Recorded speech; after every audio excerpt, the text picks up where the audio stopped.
हर दिन कोई न कोई जानवर उसकी भूख का शिकार बन जाता था।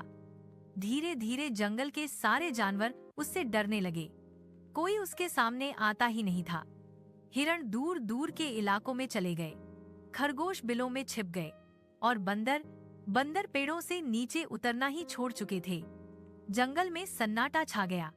एक दिन शेरू बहुत बीमार पड़ गया। उसे तेज बुखार, सिरदर्द और पेट में दर्द होने लगा। डॉक्टर हाथी गजेंद्र आया और बोला, शेरू, तुम्हारा शरीर अब मांस नहीं झेल सकता। अगर तुम ऐसे ही खाते रहे तो ज्यादा दिन नहीं जी पाओगे। शेरू गरज कर बोला, क्या मैं बाघ होकर सब्जी खाऊं? ये कभी नहीं हो सकता। गजेंद्र मुस्कुराया तो फिर सोच लो, सब्जी या जिंदगी। अब शेरू के पास कोई रास्ता नहीं था। उसने धीरे धीरे सब्जियां खाना शुरू किया। पहले खीरा, फिर गाजर, फिर तरबूज। शुरू में उसे बहुत बुरा लगता था, पर धीरे धीरे उसका शरीर हल्का महसूस होने लगा और चेहरे पर चमक लौट आई। कुछ दिनों बाद उसने देखा कि जंगल के जानवर अब उससे डरते नहीं थे। सब उससे बातें करने लगे, खेलते, हंसते। शेरू को पहली बार महसूस हुआ कि डर से नहीं, प्यार से राज किया जा सकता है।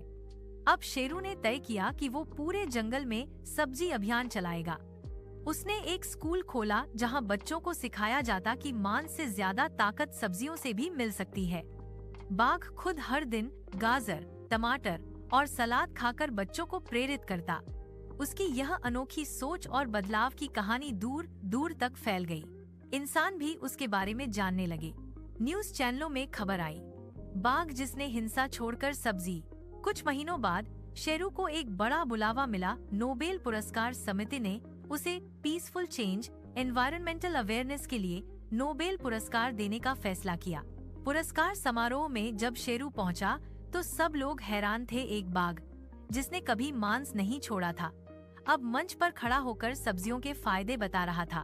उसने कहा, मैंने समझा है कि ताकत दूसरों को डराने से नहीं, उन्हें बचाने से आती है। और असली स्वाद तो तभी है जब किसी की जान न जाए। पूरा हॉल तालियों से गूंज उठा। जंगलपुर में उस दिन जश्न मनाया गया। सब जानवरों ने मिलकर सब्जी दिवस मनाया।